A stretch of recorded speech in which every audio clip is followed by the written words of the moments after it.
Juan here, and today in this video I wanted to go over the easiest way to start dropshipping team. Some of you guys may have already heard me mention before how I personally am big on starting off using the dropship model and then later on transitioning onto building a brand around products that you get results with.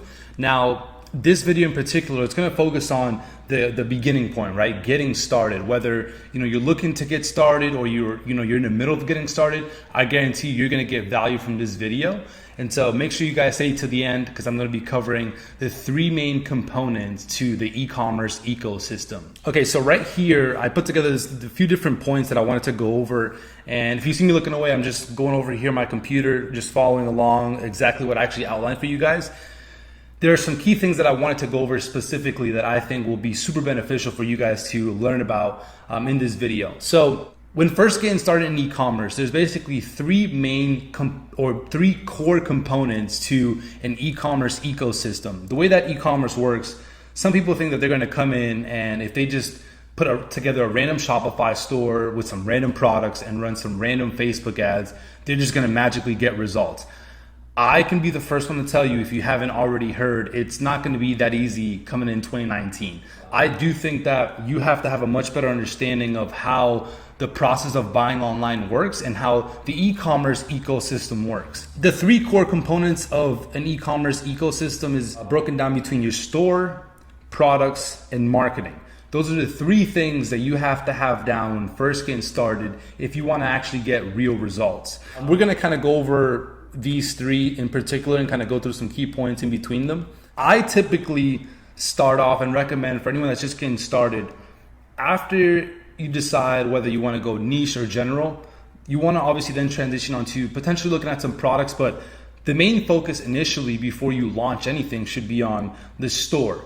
Now, there's some key things, right? If you don't know about what goes into having an optimized website or optimized store, don't worry, it's not a problem. You can actually, reverse engineer after success, after people that have already done super well with their stores or, their brands and learn from them. In e-commerce specifically though, design is everything. Your customers aren't able to physically be in your store, so you have to make sure your online store can do all the selling for you. And so when you're creating your store, you have to think about that. If you're not able to sell your customers on your products, your store has to be able to do it for you. And there's some key things you need to have in your store in order to be able to have your store do the selling for you, do the heavy lifting. Otherwise, you're not going to be able to get the results you're looking for.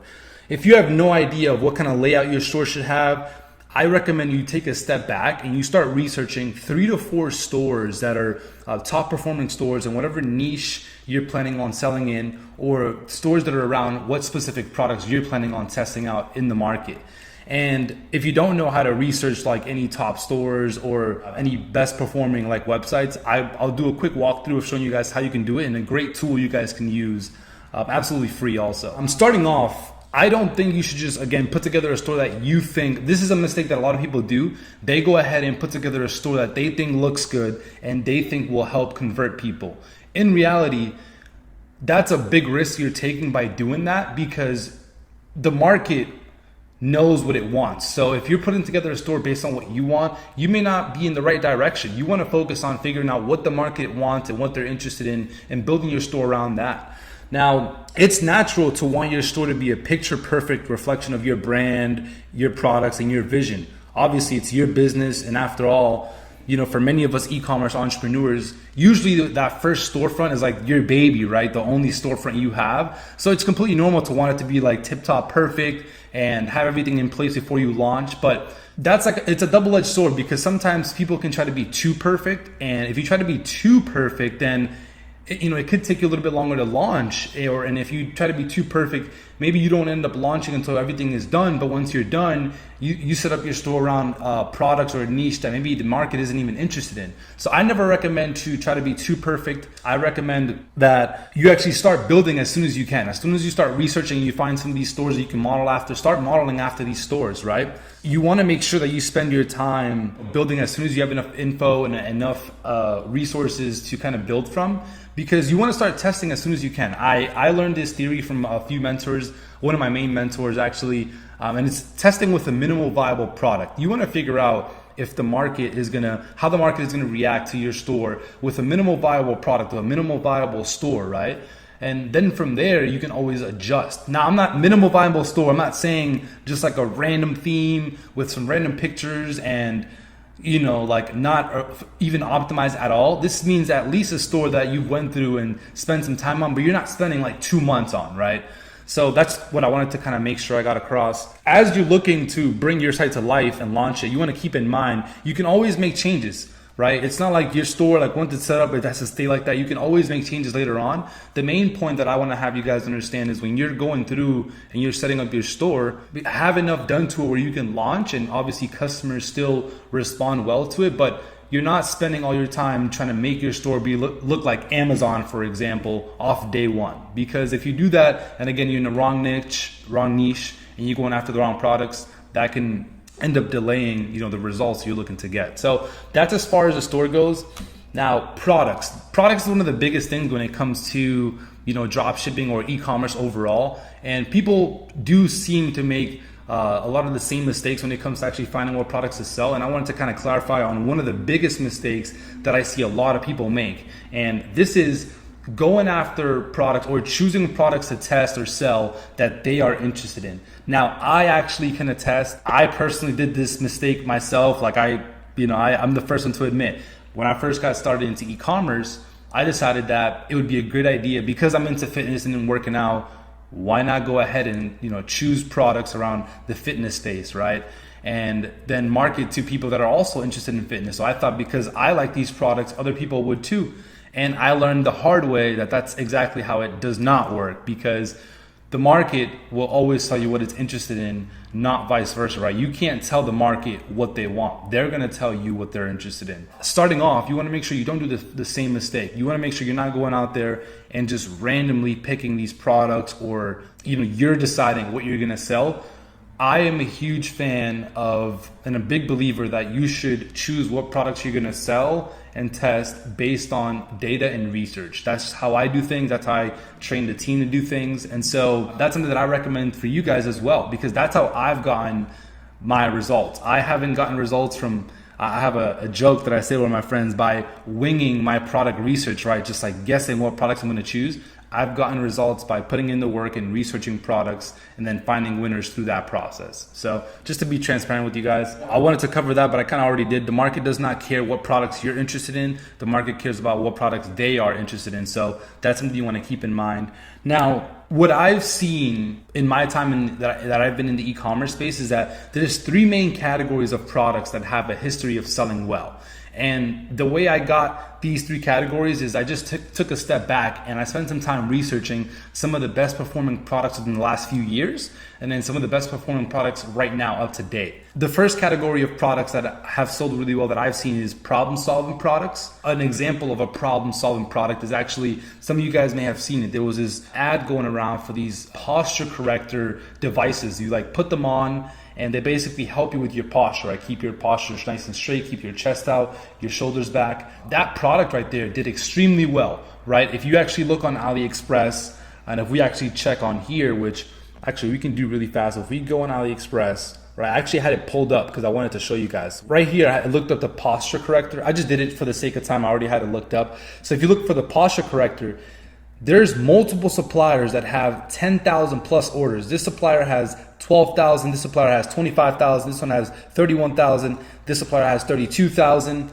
And it keeps going, right? Some of these have less. Now, this product did extremely well, and there was numerous people promoting this same product. One of the reasons why that product did really well is because it solved a huge problem, right? The problem of people not being able to have their posture straight, right? People hate slouching over or not having their back straight. And so because of that, it did extremely well. Another example, another category of products that I've seen do really well is passionate products that are based on a specific passion. I've seen those do also super well. A perfect example of this is just recently there was a rose teddy bear that got a lot of traction, right, for Valentine's Day. I've seen numerous people build stores around these specific products and also build a brand around these specific products. In this video, we won't be talking too much about building a brand and kind of how you do that, but if you check below this video, me and my business partner put together a free training showing you guys how you can actually get started using the dropshipping model like we're going over now,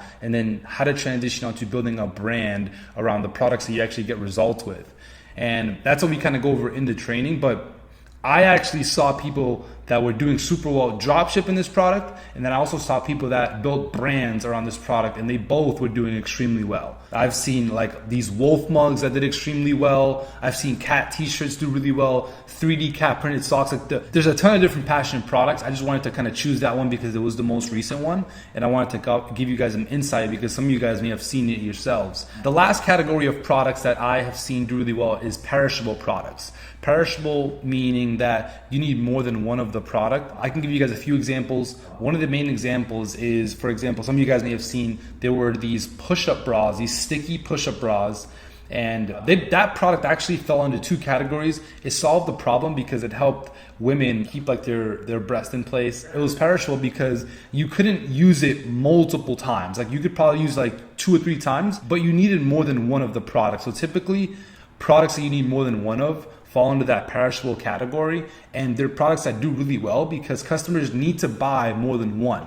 So typically you can have higher average order values, meaning that you have customers that buy more than one of the product right away, and you also have customers that come back to buy more of the product because they just need more of it. So that was one. You also have like the charcoal toothpaste. That was a product that also solved the problem of having yellow teeth, but also, once you use it, it's not like your teeth just stay that white or you get the best results. Ideally, the more you use it, the better results you get. So that's also a product that was a perishable product because once you use the toothpaste that you have from the tub, you then go and you have to buy more so you can maintain and get even better results. Again, these are the 3 main categories that I've seen do really well as far as like product goes. And I would recommend if you guys are just getting started to spend some time looking through different niches, but looking for these kinds of products, not just random products that don't really have, don't really solve any problems or there's no passion around, aren't perishable. Like these 3 categories are what has worked for me, like looking for products between these 3 categories. And so I do think that if you guys chose pretty much any niche and you focus around finding these kinds of products, you'd get results with some of these products as well. Now, the last part or component of the e-commerce ecosystem in order to get results is your marketing. Now, obviously, you can have a good store, you can have great products, but if you don't know how to get those products in front of the right people the right way, well, you're not going to get the results you're looking for. And so one of the biggest mistakes that a lot of people do is majority of people just jump into Facebook ads without taking the time to learn or research the audience they're marketing to. This is a huge mistake because if you don't know how to market to your ideal audience and your ideal customer, well, you're gonna limit the possible results that you can actually get. So that's one thing you wanna keep in mind. I've seen this happen over and over and over again. And one of the things that I'm huge on, whether it be with clients or students that I work with, is having you spend a good amount of time researching before you actually launch any kind of advertising campaigns. Because researching should take up a majority of your time. The actual process of launching campaigns actually doesn't take that long. You can launch a campaign in 3 to 5 minutes. But obviously, if you're not targeting the right people, if you're not running the right kind of ads, you're not going to get the best possible results. So I believe that you should spend a majority of your time researching all possible interests you can use on Facebook to place your ads in front of your ideal customer. For those of you guys that don't know what interests are, it's basically figuring out what websites, what blogs, what magazines your ideal customer is interested in that you can use to target on Facebook. Then from there, I believe that you should spend some time researching Facebook ads for your niche or product or products that have performed well in the past and Facebook ads that are currently performing well. The reason why I think you should research top performing Facebook ads is because you can learn a lot from them, right? You can learn a lot from the kind of video they used to have a Facebook ad that performed well. What kind of copy did they use? What kind of call to action? All these things you can learn from by researching ads that have performed well in the past and ads that are currently performing well as we speak. And to do that, it's actually super simple. If you go on Facebook and utilize the Facebook search bar, you can actually type in either your niche or your specific products, and you can search all ads that have been ran for that specific product. By year, you can filter out by years if it's previously or even up to date this year, and you can see all ads that are running and see the kind of results they have, right? Ideally, you want to look for ads that have good engagement and high video views, because typically those are the ads that perform well. Once you have done the research, you want to make a list of the interests you have researched, again, like blogs, magazines, and websites. And then you also want to make a list of top performing Facebook ads you researched. And what I like to do is, first off, if you make both of these lists, if you ever have to launch any other products, you have a base to kind of go by, right? You have all these different interests that you can use to actually potentially target to see if you can get results with these different audiences, right? And if you have a list of top performing Facebook ads, well, you have an idea of how you can prepare your Facebook ads, right? What kind of video you should use, what kind of copy you should use, what kind of call to action, all these things. But if you don't do the research and you're just winging it, you're not actually following or modeling after success, well, your chances of getting results aren't going to be as high. What I would do is, after I do that research, I would spend my time using that data to actually then start making my own Facebook ads and actually running Facebook ads. And that's what I would recommend for those of you guys that are just getting started. Like, if I was literally today getting started, these are the exact same things I would do. Now, we obviously can get a lot more granular and specific on how to actually do these things. I'm probably gonna have to make specific videos on those specific topics, or I'll leave it up to you guys. You guys let me know what you want to know more about. This is a great outline to kind of get started with. Now, the other thing I wanted to include in this video before we wrap up is to not be afraid to try out other traffic sources. So something that I've seen across this space and between other gurus is that not many people talk about using other traffic sources like Google Ads, for example. To be completely transparent with you guys, right now with a combination of Facebook and Google, we're actually getting incredible results. Like, we're getting great results from the Google Ads that we're running. And at times, or actually times, we're getting lower costs per customers with Google Ads than we are on Facebook. So I'm going to be making more content around Google Ads as well, because I do think it's super valuable to your business. Anyone that's in the e-commerce space, if you're not running any Google Ads, you're only focusing on Facebook, you're going to be missing out. Because what actually works really well is a combination of running both Facebook ads and Google Ads. Now, again, that's a lot more advanced. For those of you guys that are more advanced, you can check out the free training that me and my business partner put together. That's where we kind of go over, everything that from building the store, products, drop shipping them, turning into a brand, marketing, and how to really do all that in detail. So if you want to check more about that, if you want to learn more about that, you can check out the free training down below. I wanted to make sure I included that because, again, when I check on YouTube, for example, or when I see other people talking about e-commerce, I don't see many people talking about Google Ads. So I want to make sure I don't do you guys a disservice, and I'm actually going to make more content around using other platforms. We've tried out like Bing ads, we've tried out Pinterest ads. And so I haven't gotten as good results from those just yet, but I also haven't spent enough time on them. But for example, between Facebook and Google, I spend a majority of my time advertising like my current products, and I'm getting great results. So I feel like I'd be doing you guys disservice if I didn't put more trainings around using different traffic sources, so I'll make sure to do so. But that's pretty much it for this video. If you guys got any value from this video, if you picked up anything, I'd appreciate if you dropped a like.